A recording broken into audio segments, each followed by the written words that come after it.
What's up mga katata mechanic? So today, papakita ko nga pala yung Toyota Corolla small body na nakuha ko sa halagang 32,000 pesos. So di na natin papatagalin yung video. So start na natin kagad sa POV ng sasakyan. So walk around muna tayo. So yung mags niya pang Toyota Vios na Batman. Okay.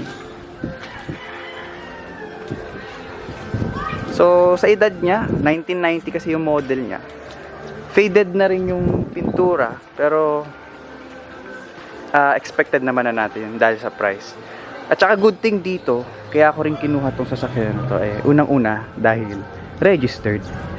Registered siya hanggang May of 2026. Okay, so yun yung POV nung panglabas. Ngayon, next na natin yung panloob, yung interior, no?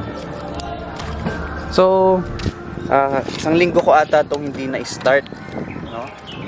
Kasi mahal ng gas ayun, so first walkthrough natin. Unang bubungad, mga upuan, napunit na upuan. Ayan, no? So dito napunit yan, kailangan ng kung ano, upholstery o palit ng upuan, no? So, ayan, mapapansin nyo sa likod, yung tinatawag nating 60-40, 60% tong upuan na to, sa side na to, tapos 40% yan. So, na-divide siya into apat na ano. So, next natin. So, ito, kakaupo ko lang. Tanggalin ko na tong sun visor na to. So, kaya ako siya binila ng ganyan kasi yung dashboard na nakalagay dito nung nakuha ko to is basag-basag. So naghanap ako sa marketplace, tapos nakita ako ng dashboard. Saan ko ba nakuha? Galing pang Laguna o Cavite. Ano ko na lang. So ayun, nakuha ko sariwang sariwa sa presyong 6.5. May kasama siyang, binili pa akong isa ilalagay ko na lang dito. So ayun, tanggalin natin to.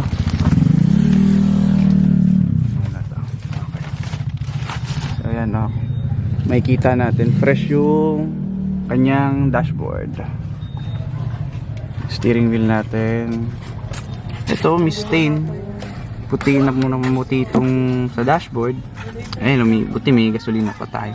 Actually, itong sasakyan na to, guys, ginamit namin to last week ba tayo? Last week kami nagpunta kaming Tagaytay kasi ni-rescue namin yung isa namin sasakyan, which is ako yung nagda-drive din nun. Iniwan namin doon kasi nawalan ako ng preno sa Tagaytay. So wala kami bang option kundi ito yung dalhin namin para i-rescue. Bumili kami, pinabili namin yung kapatid ko ng pyesa, tapos doon namin kinabit. So yung nakaabot to ng Tagaytay, no? Ayan, ano na rin yung head unit niya, 2DIN, 2DIN. Siyempre, touchscreen. Sorry, makalat lang yung interior natin. Yan. So, ito, kulang tayo ng aircon louver ba o something. Ayan. Tinanggal ko na yung dito, may radyo nakalagay dito.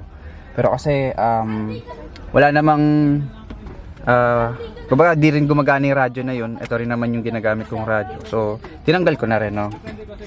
So, ayan. So i-start natin. 1 week tong di na pa handa. So gumagana pa yung odo niya, guys. Ito nga pala yung odometer. Makikita nyo kung gaano yung tinakbo niya kalayo. So 228,648. So grabe, no? Sa loob ng ano ba? Kasi 1990, 36 years na yung sasakyan na to. Yan na yung natakbo niya. And ito, 1 week na natin din napaandar to. So, try natin paandarin, ha? So, ayun. Ewan ko kung sa lahat ng carb to o ano. Pero, pinipress ko rin yung gas pedal ng kahit dalawa siguro. 1 week para mag-start ewan ko parang ganun. Tingnan natin kung mag-start. So, spray. OMG. So ayun, no? After 1 week, so ayan, may radyo, mute natin para Ayan ang RPM. Stable ang RPM natin. So, check natin syempre yung engine bay. So, buksan ko yung engine bay. Tigas lang. Okay. Bukas na siya.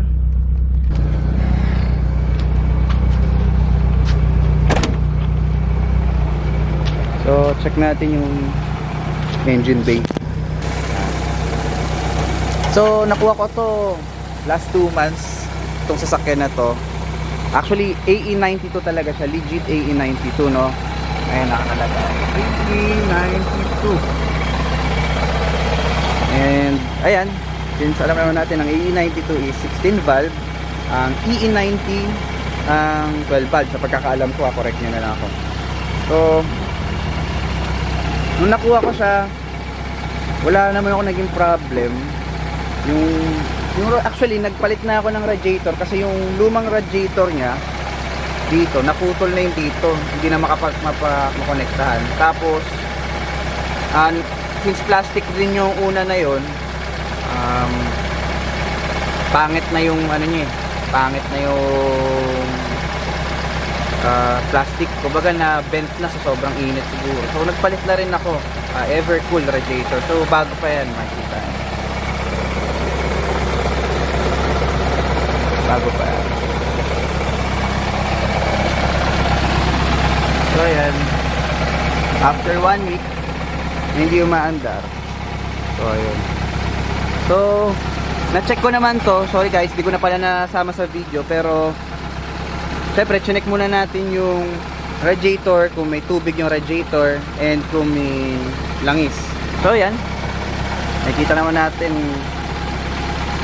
katunog, kung wala namang katok, tahimik naman. Tol, pwede pa ano nga ako, pa-rev ako ng sasakyan para marinig nila. So papakita ko sa inyo yung naka-exhaust natin. Ewan ko kung anong ano niyan. So ayan, POV natin. Yun. Isa pa nga, yung malutong. Ayun. Okay. Mahal na gas, wag na nating sayang. Actually, nakapagpalit na rin pala ako ng dito, yung pinagkakabitan ng stud. Ako na lang nagpalit nun kasi nung nakuha ko to, iba yung nakalagay dito, yung parang pahaba na style nung pinalitan ko rin pala to ng coil spring. Kasi nung dati ko to nakuha, mababa to, no? So pinutulan ng spring nung ewan ko, nung may dating may-ari. Nung napansin ko, medyo yung harapan niya sa kaliwa o sa kanan medyo tagilid, nakabagsak na gano'n, no? So ayun, tinanggal ko yung fog lamp. Nung nakuha ko to, may fog lamps to, no? So gusto ko kasi gawing clean look So ayan, PHD concept. Pero ang alam, parang SKD yata yung grill nito. So ayun, napalit pala akong coil spring dyan. Yun din. Ang issue, eto, may gas-gas. Gas-gas to no? Nakuha ko na lang din to, may gas-gas na sa wiper yata to. Sa emblem, may TR dito. Syempre, tinanggal ko. Kasi gusto ko nga clean look, no? Tapos may mga sticker yan, madaming sticker yan. Tinanggal ko kasi gusto ko clean look. Eto, alam ko hindi dapat dito yung emblem na Toyota Parang alam ko dun sa kanan yun. Tapos parang dito yung model niya. So i-share ko lang, yun nga, sabi ko nga sa inyo, nakuha ko yung unit 32,000 pesos. So totoo yun, sa halagang 32,000 pesos meron na kayo makukuha ang sasakyan. Etong unit siguro, tagal ko na nagtitingin ng Corolla AE92 talaga, kasi dream car ko talaga tong Corolla. Sabi ko noon sa sarili ko, gusto ko kumuha ng AE92. Actually gusto ko pa nga nun yung 1989 na model, yung SKD na tinatawag na semi-knockdown, kasi nga yun yung maganda yung interior nun no? Maganda yung, diba, nagustuhan ko yung loob, yung interior, yung style ng SK, yung pagka-SKD niya. Pero eto nga, dumating sa akin si AE92. Legit AE92 talaga siya, no? Ayan, makikita nyo dyan, AE92 nakalagay. Pasensyaan nyo na, medyo madumi yung engine bay. So ayun, may isa pala ako naging issue. So nung nakuha ko to, okay yung mga gear niya. So nagda-drive ako 1, 2, 3, 4, 5. Syempre, na-try natin yan. 1, 2, 3, 4, 5. Ngayon, pag nagda-drive ako, so 1, 2, shift ako, no? Pagdating sa 4th gear, pas bibitawan mo na yung clutch, bumabalik sa neutral. So naggawa ko ng research, and ang nakita kong issue pala doon is either yung sa synchronizer or yung sa kung may sa cable man or bushing, or kung kulang sa transmission fluid, no. Pero ang suspecha ko dito is synchronizer. And ako, mahilig din ako maggawa. Ako mismo naggagawa nung sasakyan ko. Hindi ko rin matutukan dahil nag-aaral pa ako, no. So ayun, so bigyan ko na lang kayo ng POV na dinadrive na natin tong C Corolla, no. So ayun, try na natin i-drive, no. Ayan, nag-lock yung steering wheel ko.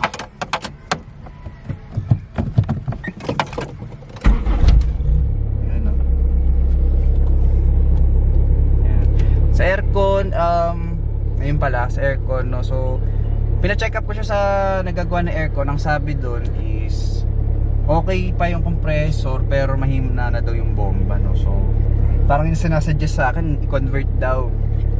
Syempre wala pa tayong budget, no. So tis muna ako. So meron pa rin naman siyang lamig, no. Nung nagtagaytay tayo, nasubukan natin, no. So malamig siya. Siyempre Tagaytay, malamig talaga, nasa taas ka. Pero when it comes to city driving, siyempre pag tirik yung araw, ramdam mo pa rin yung init talaga. Tatagos hindi naman kasi kami tinted. So ayun, so subukan nating patakboyin, no. Check natin kung sakyan. Nilak ko lang yung pinto na maayos. Ay, okay, ligo na tayo.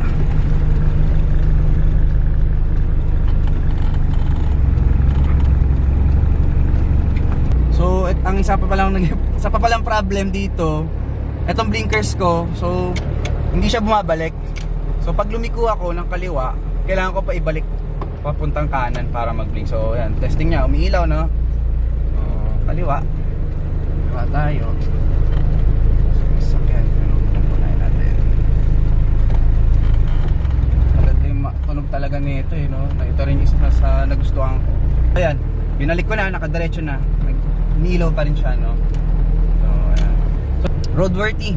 Talagang masasabi mo ang Toyota Corolla o lahat ng Toyota ay talagang sa akin, sa experience ko, lalo na dito sa sasakyan na ito, ay napakatibay nga naman talaga, no?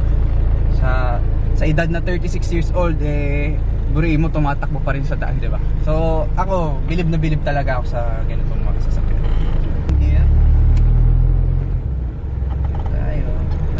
Hindi ko nagagawin yung pa 4th gear, no, guys, kasi bumabalik talaga siya sa neutral. So pag nag 4th gear ako, magpapap lang siya sa neutral dahil nga yung sa synchronizer, no? So papagawa ko pa yun sa susunod, pero ayun, yun yung POV natin. Maganda tong Corolla talaga, guys. So ayun, papakita ko na sa inyo. Yan, di ba? Roadworthy. So hindi lang ako makapag-video sa inyo ng malalayuan natin dahil alam nyo na, mahal ang gas natin. So kailangan ano talaga, yan lang, ikot lang tayo. So sa edad ko na to, talagang nahilig lang ako sa mga sasakyan. Sobrang na-appreciate ko yung mga 90s na sasakyan kasi hindi pa ako pinapanganak noong 90s, 2005 kasi ako. Pero ano yun, alam mo yun, kaya mong bumalik sa nakaraan. Hindi yung in a way na ano, kumbaga sasakyan lang 1990, hindi ka pinanganak, pero nung nakasakay ka ng Corolla na ganito, parang ramdam mo para kang nasa 90s Ganun yung ano, ganun yung dati. Ay, isa pa, last na pala. Ayan, nahihirapan ako, no, kasi power steering pala to, no. So walang power steering, pawis talaga. Yun ang POV, park natin. Yeah. Yun. Sa halagang 32,000, ito yung makukuha mo. Nakita ko yung mga price range kasi ng Toyota Corolla na small body. Pinakamura na nakita ko 25,000, no? Pero syempre sa itsura niya medyo nag-ano ako eh. Ito 32,000, 4AF na makina, 16 valve. Hindi ito yung 12 valve kasi sabi ko nga yung EE90 yun yung 12 valve. Ito 16 valve. Ayun, matibay, sobrang tibay niya. And sabi nga nung iba parang mas matipid daw si 12 valve kaysa kay 16 valve. Oo, totoo yun. Pero in terms of power, grabe. Kasi nakapag-drive din ako ng 12 valve noon eh. Yung tropa ko, meron silang big body. So nung kinuha rin yun, ako rin yung unang halos nakapag-drive nung sasakyan nila. Tapos ayun, alam ko yung difference ng 12 valve sa 16 valve. And napakalakas talaga ni Corolla. Eh, hindi naman ako nakikipag-racing eh, no? So hindi naman ako ganung type ng tao. Ina-enjoy ko lang talaga yung pagda-drive. So ayun, siguro gagawa tayo part 2 siguro. Maghanap tayo ng pwede nating i-share ulit, no? So for now, ito po si Toyota Corolla E92. Tinawag ko na tong si Sky, no? Si Sky. Yun guys, thank you pala